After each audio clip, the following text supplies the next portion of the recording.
اللہم صلی علی محمد و آل محمد و عجل فرجہم۔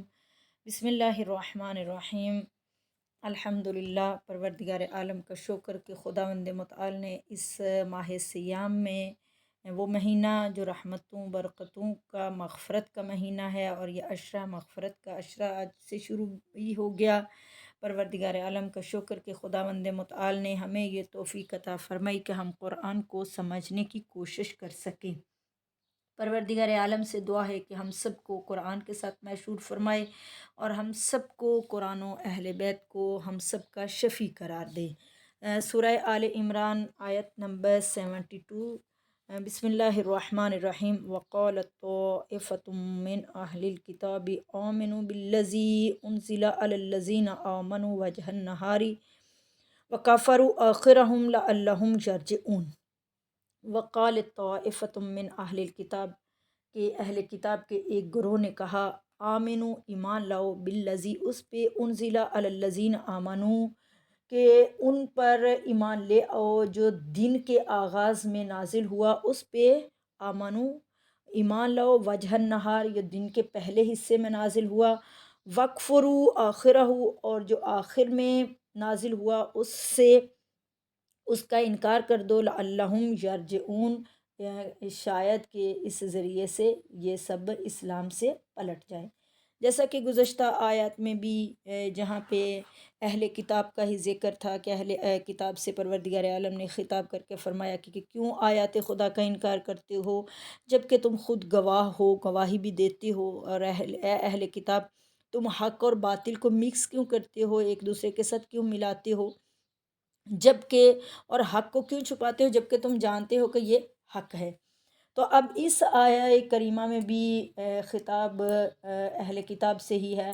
تو اس کے بارے میں یہ ہے کہ یہودیوں کے 12 علماء نے یہ فیصلہ کیا کہ مسلمانوں کے دل میں ان کے عقائد سے متعلق شک اور تزلزل پیدا کرنے، تو لہٰذا انہوں نے کہا کہ صبح صبح حضرت محمد مصطفیٰ صلی اللہ علیہ وآلہ وسلم کے پاس جا کے ان پہ ایمان کا اظہار کرو۔ ایک سازش تیار کی انہوں نے کہ صبح کے وقت وہاں جاؤ اور جا کے ان پہ ایمان کا اظہار کرو، اور دن کے آخری وقت اسلام سے پھر جائیں، اور پھر جا کے لوگوں میں یہ کہہ دیں کہ ہم نے محمد صلی اللہ علیہ وآلہ وسلم اور اس کے دین کو دیکھ لیا ہے، جو کچھ تورات اور انجیل میں بیان ہوا ہے وہ ان کے ساتھ مطابقت نہیں رکھتا۔ اور اس طرح سے وہ اپنے مکارانہ منصوبے کے ذریعے سے عوام الناس پہ یہ ظاہر کرنا چاہتے تھے کہ اگر اسلام ایک اچھا دین ہوتا اور سابقہ ادیان اس کے تائید کرتے تو اس طرح کے پڑھے لکھے صاحبان علم اہل کتاب اس سے دستبردار نہ ہوتے۔ اس سے ان کا مقصد ایک تو مسلمانوں کے دل میں اسلام کے بارے میں شکوک و شبہات پیدا کرنا تھا، اور دوسرا یہودیوں کو مسلمان ہونے سے روکنا تھا۔ لیکن پروردگار عالم نے یہ آیت نازل فرما کے ان کے تمام منصوبوں کو خاک میں ملا دیا۔ اور اسی کے بارے میں ایک اور روایت جو امام جعفر صادق علیہ السلام کے سے بھی روایت ہے کہ آپ نے فرمایا کہ جب نماز ظہر کے دوران رسول خدا صلی اللہ علیہ وآلہ وسلم نے بیت المقدس سے کعبہ کی طرف قبلہ کی تبدیلی کا جب حکم ہوا تو یہودیوں نے کہا کہ جو کچھ دن کے آغاز میں تھا اس پہ ایمان لاؤ، اور جو دن کے آخر میں تھا یعنی کعبہ کی تبدیلی اس سے انکار کر دو، تاکہ وہ نئے قبلے سے بیت المقدس کی طرف نماز پڑھے۔ تو یہاں اس آیت میں حقیقی معنوں میں جو ایک پیغام دیا گیا وہ یہی ہے کہ دین اسلام کے مخالفین جو ہیں وہ شب و روز ایسے پروگرام بناتے ہیں کہ جس سے وہ مسلمانوں کو گمراہ کریں، اور لیکن ان کو پروردگار عالم ان کے تمام منصوبوں کو ناکام بنا دیتا ہے۔ وَلَا تُؤْمِنُوا إِلَّا لِمَنْ تَابَعَ دِينَكُمْ۔ وَلَا تُؤْمِنُوا، اور اہل کتاب نے ایک دوسرے کو چند باتوں کی سفارش کی، یعنی جب ان کو ایک سازش کے ذریعے سے بھیج رہے ہیں تو ان سے یہ کہا کہ اہل کتاب نے وَلَا تُؤْمِنُوا کہ تم ایمان نہ لاؤ، الا مگر لمن تابع دینکم جو تمہارے دین کا پیروکار ہے، اس کے علاوہ کسی پہ ایمان نہ لاؤ۔ اور کل ان سے پھر پیغمبر اسلام صلی اللہ علیہ وآلہ وسلم سے پروردگار عالم نے ارشاد فرمایا کہ ان سے کہہ دو ان الہدی ہدی اللہ، کہ بے شک ہدایت تو وہی ہے جو خدا کی طرف سے ہے، اور اس میں کوئی بھی رکاوٹ بننا بھی چاہے تو نہیں بن سکتا۔ ان یؤت احد مثل ما اوتیتم، اور اگر تمہاری مانند کسی اور کو کتاب شریعت دی گئی ہے، او یحاجوکم عند ربکم، تاکہ یہ تمہارے پروردگار کے نزدیک تمہارے ساتھ کسی بات کا جو ہے وہ اس طرح سے جھگڑا کریں، قل، ان سے کہہ دو، ان الفضل بید اللہ، کہ بے شک جو بھی فضل ہے وہ تو خدا کے ہاتھ میں ہے، کہ یہ بھی یعنی یہودی کس طرح سے اسلام قبول کرنے سے اہل کتاب کو کیسے وہ ایک دوسرے کو روکنے کے لیے کہ وہ تبلیغ کرتے تھے کہ ولا تؤمنوا الا لمن تابع دینکم، کہ تم ایمان نہ لاؤ مگر ان چیزوں پہ جو تمہارے دین کا، یعنی ان پہ جو تمہارے دین کا پیروکار ہو، اس کے علاوہ کسی اور پہ ایمان نہ لاؤ۔ تو لہٰذا یہاں پھر ان کو ہی جواب دیا گیا کہ بے شک ہدایت تو خدا کی طرف سے ہے، اور خدا جس کو چاہتا ہے یوتی ہی من یشاء، اور خدا جس کو چاہتا ہے اس کو اپنا فضل عطا کرتا ہے، واللہ واسع علیم، اور بے شک خداوند متعال بے انتہا علم کا مالک ہے، کہ یہ تم یہ جو چھوٹی چھوٹی سازشیں کرتے ہو، تو یہ خداوند متعال تمہاری سازشوں کو بھی جاننے والا ہے، اور پھر پروردگار عالم کا لطف، خدا کا فضل، وہ کسی خاص گروہ کے ساتھ منحصر نہیں ہے۔ نبوت، ہدایت، یہ سب فضل الہی ہے، وہ جسے چاہتا ہے عطا کرتا ہے، کیونکہ پیغمبروں کا انتخاب اس کے علم کی بنیاد پہ ہوتا ہے، کیونکہ وہ خدا ہے واسع علیم، کہ جو بہت وسیع علم رکھنے والا ہے۔ یختص برحمتہ من یشاء واللہ ذو الفضل العظیم، خداوند عالم جس کو چاہے اپنی رحمت سے مختص کر دے، واللہ ذو الفضل العظیم، اور خداوند متعال عظیم عنایات اور فضل کا مالک ہے، کہ وہ خدا ایسا خدا ہے کہ جو بہترین عطا کرنے والا ہے، کہ اس کے جو بھی اس کی رحمت سے امید لگاتے ہیں، تو خداوند متعال نے یہ اپنی رحمت، یہ ہر چیز کو اپنے ہاتھ میں رکھا ہے۔ اور پھر یعنی یہ آیت گزشتہ آیات کی بحث کی کو تاکید کرتے ہوئے فرمایا گیا کہ یختص برحمتہ من یشاء، یعنی خدا جسے چاہتا ہے، اہل سمجھتا ہے، اپنی رحمتوں سے نوازتا ہے، اور مقام نبوت و منصب و رہبری بھی اس کی رحمتوں میں سے ہے، اور کوئی شخص انہیں محدود نہیں کر سکتا۔ لہٰذا کہیں بھی اگر عطیات ہیں، رحمات ہیں، عنایات ہیں، تو یہ سب اس کا فضل عظیم اسی کی طرف سے ہے، کہ جو کوئی جس کو بھی وہ چاہے، جس کو اہل سمجھے، وہ اپنی نبوت سے نوازے، اپنی رحمت سے نوازے، اپنے رحمتوں سے نوازے، اس کی رحمت جس کے ساتھ چاہے وہ خاص کر دیتا ہے۔ تو یہاں پہ یعنی یہودیوں کا یہ تصور کہ کوئی بھی قوم یہودیوں کی مانند خداوند عالم کے لطف و کرم کے شایان شان نہیں، اور جیسے یعنی ان کا یہ خیال تھا کہ پروردگار عالم نے یہودیوں کی طرح کسی قوم کو اپنے لطف و کرم سے نہیں نوازا، تو یہ آیت اس کی نفی کر رہی ہے، بلکہ بیان ہو رہا ہے کہ خدا بہتر جانتا ہے کہ کس کو اپنی رسالت کا امین قرار دے، اپنا علم و حکمت کی بنا پہ اور اپنے بندوں میں سے ان کی لائق ترین افراد کا انتخاب کر کے انہیں مخصوص لطف و کرم سے نوازتا ہے۔ آیت نمبر 75، وَمِنْ أَهْلِ الْكِتَابِ مَنْ إِنْ تَأْمَنْهُ بِقِنْطَارٍ يُؤَدِّهِ إِلَيْكَ وَمِنْهُمْ مَنْ إِنْ تَأْمَنْهُ بِدِينَارٍ لَا يُؤَدِّهِ إِلَيْكَ إِلَّا مَا دُمْتَ عَلَيْهِ قَائِمًا ذَلِكَ بِأَنَّهُمْ قَالُوا لَيْسَ عَلَيْنَا فِي الْأُمِّيِّينَ سَبِيلٌ وَيَقُولُونَ عَلَى اللَّهِ الْكَذِبَ وَهُمْ يَعْلَمُونَ۔ وَمِنْ أَهْلِ الْكِتَابِ، اور اہل کتاب میں سے کچھ ایسے بھی ہیں کہ من ان تعمنہ بقنطار یؤدیہ الیک، کہ اگر بہت سا مال ان کے سپرد کر دیں تو وہ تمہیں واپس لوٹا دیں گے، یعنی یہاں ان کی امانت داری کے بارے میں بحث ہوئی کہ اہل کتاب میں سے کچھ ایسے بھی ہیں کہ اگر آپ ان کے پاس بہت سارا مال بھی ان کے سپرد کر دیں، ان کو بہت کچھ بھی دے دیں، تو وہ آپ کو واپس پلٹا دیں گے۔ اور وَمِنْهُمْ اور ان میں سے ایسے بھی ہیں من ان تَأْمَنْهُ بِدِينَارٍ، کہ اگر آپ ان کو 1 دینار پہ بھی امین بنائیں، لا یؤدیہ الیک، تو وہ آپ کی طرف انہیں آپ کو واپس نہیں کریں گے. الا ما دمت علیہ قائما، یعنی جب تک، اس وقت تک جب تم ان کے سر پہ کھڑے رہو، ان پہ مسلط رہو، ان کی نگرانی کرو. ذالک بانہم قالوا لیس علینا فی الامیین سبیلا، یعنی یہ اس وجہ سے ہے کہ کیونکہ وہ دلیل یہ دیتے ہیں، وہ یہ کہتے ہیں کہ لیس علینا فی الامیین سبیلا، کہ وہ یہ کہتے ہیں کہ امین یعنی غیر اہل کتاب کے بارے میں ہم جو بھی چاہیں ہم پہ کوئی گناہ نہیں ہے. یعنی امیین وہ غیر جو اہل کتاب کے علاوہ تھے ان کو کہتے تھے، اور ان کا نظریہ یہ تھا، وہ اہل کتاب یہ کہتے تھے کہ کیونکہ ہمارے پاس آسمانی کتابیں ہیں، لہٰذا دوسروں کے اموال ہمارے لیے کوئی احترام نہیں رکھتے. اور ان کا یہ خیال اتنا مسلم تھا اور وہ اعتقادی اور مذہبی رخ اختیار کر چکا تھا کہ وہ اس طرح سے کہتے تھے کہ اگر ان کے پاس کوئی، یعنی ان کی اہل کتاب میں سے کے علاوہ اگر کوئی ان کے پاس کوئی بھی ان کے ساتھ معاہدہ کرتا یا کوئی بھی ان کے پاس امانت رکھواتا، تو وہ کہتے کہ ان سب کا مال ہمارے لیے حلال ہے. تو لہٰذا یہاں پہ ان میں سے سب کی حالت، یعنی یہاں آیت نے یہ بھی تصریح کر دی کہ وہ سب ایک جیسے نہیں ہیں. بعض ایسے ہیں کہ اگر انہیں کثیر دولت بھی امانت کے طور پہ دے دی جائے تو وہ واپس کر دیں گے، اور کچھ ایسے بھی ہیں کہ اگر 1 دینار بھی امانت کے طور پہ سپرد کرے تو وہ لوٹاتے نہیں، مگر یہ کہ کوئی ان کے مقابلے میں زیادہ طاقتور ہو. تو یہاں پہ یعنی ان کی اس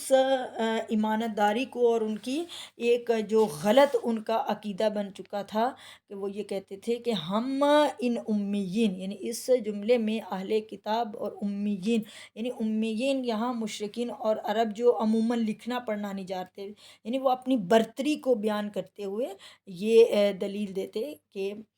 اگر وہ ان کی جو بھی چیزیں ہیں وہ ہمارے لیے حلال ہیں، ان کا ہر مال ہمارے لیے حلال ہے. تو اس طرح سے وَيَقُولُونَ عَلَى اللَّهِ الْكَذِبَ، اور پھر ان کو جواب دیا گیا کہ یہ جو کچھ بھی یہ کہتے ہیں وَيَقُولُونَ عَلَى اللَّهِ الْكَذِبَ، اور وہ خدا پہ جان بوجھ کے جھوٹ بولتے ہیں. وَهُمْ يَعْلَمُونَ، اور وہ اس بات کو جانتے ہیں، جان بوجھ کے ان کا یہ کہنا کہ ہم جس کسی کے آگے جواب دہ نہیں ہیں اور ہم جیسے چاہیں ان کے مال میں تصرف کر سکتے ہیں کیونکہ وہ مشرک ہیں. یعنی یہودی یہ کہتے تھے کہ ہم عربوں کے مال میں تصرف کرنے، انہیں غصب کرنے کے مجاز ہیں کیونکہ وہ مشرک ہیں، اور ہم حضرت موسیٰ علیہ السلام کے پیروکار ہیں اور یہ حضرت موسیٰ کے پیروکار نہیں ہیں، تو لہٰذا ہم ہر لحاظ پہ ان پہ تسلط کر سکتے ہیں، ان کے مال کو بھی ہم غصب کر سکتے ہیں. تو لہٰذا یہاں پہ رسول اکرم صلی اللہ علیہ وآلہ وسلم نے بھی فرمایا کہ جو شخص جھوٹی قسم کھا کے اپنے مسلمان بھائی کے مال پہ قبضہ کرے تو جب وہ خدا کے حضور حاضر ہوگا تو اللہ تعالیٰ اس پہ ناراض ہوگا. اور جیسا کہ اس کے بعد انہی آیات میں بعد والی آیات میں انہی کی حالت کو بیان کیا گیا کہ بلا من اوفی بعہدہ، ہاں جی ہاں، جو شخص اپنے وعدے کو پورا کرے، واتقی، اور تقوی کو اپنائے، فإن اللہ یحب المتقین، تو یقیناً پروردگار اس سے پرہیزگاروں کو دوست رکھتا ہے. تو یہاں پہ یعنی ان کے پیچھے ان کی اس کی وعدہ خلافی، ان کی امانت میں خیانت کا، اور یہاں پہ پھر وعدے کی اہمیت پہ اسی آیت میں کہ وہ لوگ کہ جو وعدہ وفا کرتے ہیں بے شک خدا یحب المتقین، متقین سے محبت کرتا ہے. خداوند متعال وہ ہے کہ جو لوگ اپنے عہد و پیمان کو پورا کرتے ہیں تو خدا ان سے محبت کرتا ہے. جیسے کہ امام جعفر صادق علیہ السلام نے فرمایا، آپ نے فرمایا ان اللہ لم یبعث نبیا قط الا بالصدق الحدیث واداء الامانۃ مؤدۃ الی البر والفاجر، کہ خدا نے کسی نبی کو مبعوث نہیں کیا مگر یہ کہ ہر نیک و بد کے ساتھ ایک تو ان کے ساتھ سچائی سے بات کریں، واداء الامانۃ، امانت کی ادائیگی، مؤدین الی البر والفاجر، کہ چاہے وہ نیک ہو یا بد ہو ان کی امانت کو پورا کریں، ان کی امانت کو ادا کریں. تو جیسا کہ اسی کے بارے میں روایات ہیں کہ پروردگار عالم قیامت کے دن 3 قسم کے افراد سے کلام نہیں کرے گا اور انہیں گناہوں سے پاک نہیں کرے گا. ان کے لیے دردناک عذاب ہے. وہ شخص جو صرف دنیاوی مفاد کے حصول کے لیے امام کا وفادار ہے اور اگر اسے کچھ نہ ملے تو بیعت توڑ دے. وہ شخص کسی سے سودا خرید کر کے کہ میں نے تجھے اس کے بدلے میں اتنی رقم دی اور سودا بیچنے والا مطمئن ہو کر چلا جائے لیکن خریدنے والے نے کم رقم دی. ایسا شخص جو کسی صحرا بیابان میں سفر کر رہا ہو اور اس کے پاس اپنی ضرورت سے زیادہ پانی موجود ہو، کوئی دوسرا پیاسا اس سے پانی طلب کرے اور وہ اسے نہ دے. تو پھر اسی اگلی آیت میں انہی کو جواب دیا گیا، بے شک ان الذین یشترون بعہد اللہ، بے شک جو لوگ خدا سے باندھا ہوا عہد و پیمان کو توڑ دیتے ہیں، و ایمانہم ثمنا قلیلا، اور اپنی قسموں کو تھوڑی سی قیمت پہ فروخت کر دیتے ہیں، اولئک لا خلاق لہم فی الآخرہ، ان کے لیے آخرت میں کوئی حصہ نہیں ہوگا، ولا یکلمہم اللہ، اور خدا ان سے کلام نہیں کرے گا، ولا ینظر الیہم یوم القیامت، اور خدا ان کی طرف نظر رحمت نہیں فرمائے گا، ولا یزکیہم، انہیں گناہوں سے پاک نہیں کرے گا، وَلَهُمْ عَذَابٌ علیم، اور ان کے لیے وہاں دردناک عذاب ہے. تو اس میں یعنی جیسا کہ گناہان کبیرہ کے تسلسل میں امام جعفر صادق علیہ السلام نے فرمایا کہ جھوٹی قسم گناہ کبیرہ ہے، اور اسی آیت کی روشنی میں کتاب توحید میں مولا کائنات علی بن ابی طالب علیہ السلام نے فرمایا کہ یہاں پہ ولا ینظر الیہم یوم القیامہ کا مفہوم یہ ہے کہ اللہ انہیں کوئی بلائی عطا نہیں کرے گا، اور اس آیت میں مقصود پروردگار یہ ہے کہ اللہ کی طرف سے انہیں رحمت کا کوئی حصہ نہیں ملے گا. اور پھر اسی لیے امام حسن مجتبی علیہ السلام نے بھی فرمایا کہ لوگوں کی 4 قسمیں ہیں: ایسے افراد جن کے پاس دنیا ہو لیکن آخرت میں کوئی حصہ نہ ہو، اور ایسے افراد جن کا آخرت میں حصہ ہو لیکن ان کے پاس دنیا نہ ہو، ایسے افراد جن کے پاس نہ تو دنیا ہو اور نہ ہی آخرت ان میں کوئی حصہ ہو. ایسے افراد انتہائی برے افراد ہیں.